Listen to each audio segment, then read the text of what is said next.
یہ کہانی صرف ایک قصہ نہیں بلکہ انسانیت کی سب سے بڑی آزمائش ہے۔ جانیے کیسے اللہ نے حضرت آدم علیہ السلام کو پیدا کیا اور ابلیس نے سجدے سے انکار کر کے غرور کا مظاہرہ کیا۔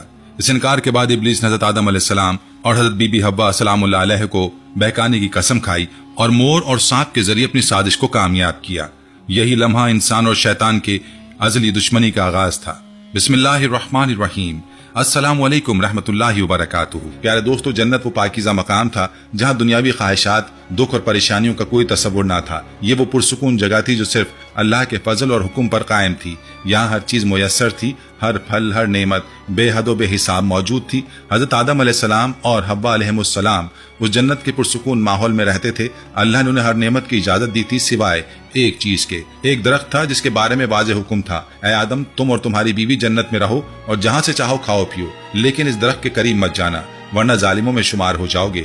یہ درخت محض ایک درخت نہیں تھا بلکہ یہ اطاعت اور نافرمانی کا پیمانہ تھا۔ یہ حکم انسان کے اختیار اور ارادے کی پہلی آزمائش تھی۔ اسی دوران ابلیس، جو اپنے تکبر کی وجہ سے ہمیشہ کے لیے راندہ درگاہ کر دیا گیا تھا، اپنے دل میں حسد اور بغض کی آگ لیے بیٹھا تھا۔ اس نے قسم کھا لی تھی کہ وہ بنی آدم کو گمراہ کرے گا اور انہیں بھی اسی انجام تک پہنچائے گا جہاں وہ خود کھڑا تھا۔ مگر اس کے لیے سب سے بڑا مسئلہ جنت میں داخلہ تھا۔ وہ براہ راست جنت میں داخل نہیں ہو سکتا تھا کیونکہ اس پر جنت کے دروازے بند کر دیے گئے تھے۔ یہی وہ لمحہ تھا جہاں اس نے اپنی مکروہ چالاکی، فریب کا استعمال کیا۔ اس نے دیکھا کہ جنت میں دو مخلوقات ایسی تھیں جو اپنے اوپر ناز کرتی تھیں، مور اپنی خوبصورتی پر اور سانس اپنی تیز رفتاری اور چالاکی پر۔ ابلیس نے پہلے مور کے پاس جا کر اس کی تعریفوں کے پل باندھے۔ اس نے کہا کہ تمہاری خوبصورتی کا کیا ہی کہنا، میں چاہتا ہوں کہ جنت کے اندر جا کر تمہاری خوبصورتی کی تعریف کروں، لیکن دروازہ بند ہے۔ مور جو اپنی خوبصورتی پر نازا تھا، ابلیس کی میٹھی میٹھی باتوں میں آ گیا۔ مور نے کہا، میں خود تو کچھ نہیں کر سکتا لیکن سانپ میری مدد کر سکے گا، وہ اپنے جسم میں تجھے چھپا کر جنت کے اندر لے جا سکتا ہے۔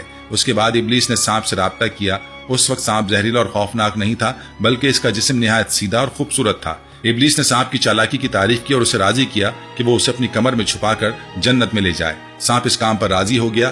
یوں ابلیس نے مور کے غرور اور سانپ کی چالاکی کا فائدہ اٹھا کر جنت میں داخلہ حاصل کر لیا۔ پیارے دوستو، جنت میں داخل ہونے کے بعد ابلیس نے اپنی سازش کو عملی جامہ پہنایا۔ اس نے نہایت چالاکی سے حضرت حوا علیہ السلام کو مخاطب کیا۔ وہ جانتا تھا کہ عورت نرم مزاج اور حساس ہوتی ہے، لہذا اسے بہکانا قدرے آسان ہوگا۔ اس نے حضرت آدم علیہ السلام اور حوا علیہ السلام کو بہکانا شروع کیا۔ اس نے بار بار یہ وسوسہ ڈالا کہ اس درخت کو کھانے سے تم فرشتے بن جاؤ گے اور کبھی موت نہیں آئے گی۔ اس نے جھوٹی قسمیں کھائیں اور انہیں اپنا خیر خواہ ظاہر کیا۔ ابلیس کے مسلسل حملوں اور میٹھی باتوں کے آگے حضرت آدم اور حوا علیہ السلام اس درخت کے قریب چلے گئے اور اس کا پھل چکھا۔ جیسے انہوں نے ایسا کیا، ان کی جنت کا نورانی لباس اتر گیا اور وہ شرم کے مارے جنت کے پتے اکٹھے کر کے اپنے آپ کو ڈھانپنے لگے۔ یہ ان کی پہلی لغزش تھی اور اسی کے ساتھ جنت میں ان کی آزمائش کا اختتام ہو گیا۔ جب اللہ تعالیٰ نے آدم اور حوا علیہ السلام کو زمین پر بھیجنے کا فیصلہ کیا تو ان تمام کرداروں کو بھی سزا دی جنہوں نے ابلیس کو جنت میں داخل ہونے میں مدد کی تھی۔ یہ سزا اس بات کا ثبوت تھا کہ شیطان کی مدد کرنا، چاہے وہ کتنا ہی معمولی ہو، اللہ کے نزدیک ایک بہت بڑا جرم ہے۔ مور پر سزا۔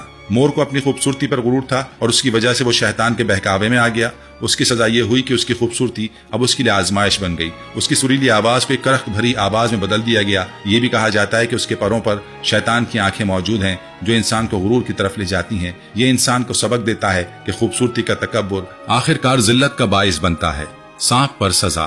سانپ نے ابلیس کو اپنے جسم میں چھپا کر جنت کے اندر پہنچایا تھا۔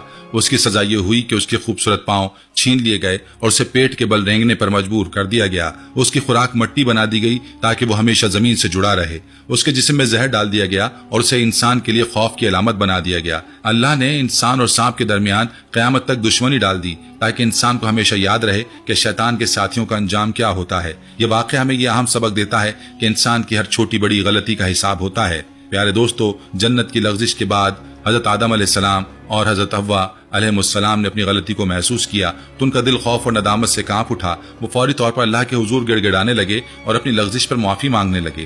یہ لمحہ تاریخ انسانی کا سب سے پہلا اور خالص ترین لمحہ توبہ تھا۔ انہوں نے وہ دعا مانگی جو آج بھی ہر مسلمان کی زبان پر ہے، اے ہمارے رب، ہم نے اپنی جانوں پر ظلم کیا اور اگر تو نے ہمیں معاف نہ کیا اور ہم پر رحم نہ فرمایا تو ہم نقصان اٹھانے والوں میں سے ہو جائیں گے۔ یہ دعا اس بات کا ثبوت تھی کہ انسان اپنی کمزوری کا اعتراف کر کے اللہ کی رحمت کی طرف لوٹتا ہے۔ اللہ نے اپنی بے پایہ رحمت کے مطابق ان کی توبہ قبول فرمائی، لیکن جنت سے زمین پر نزول کا حکم برقرار رکھا تاکہ وہ اپنے اعمال کے ذریعے اپنی عظمت کو دوبارہ ثابت کریں۔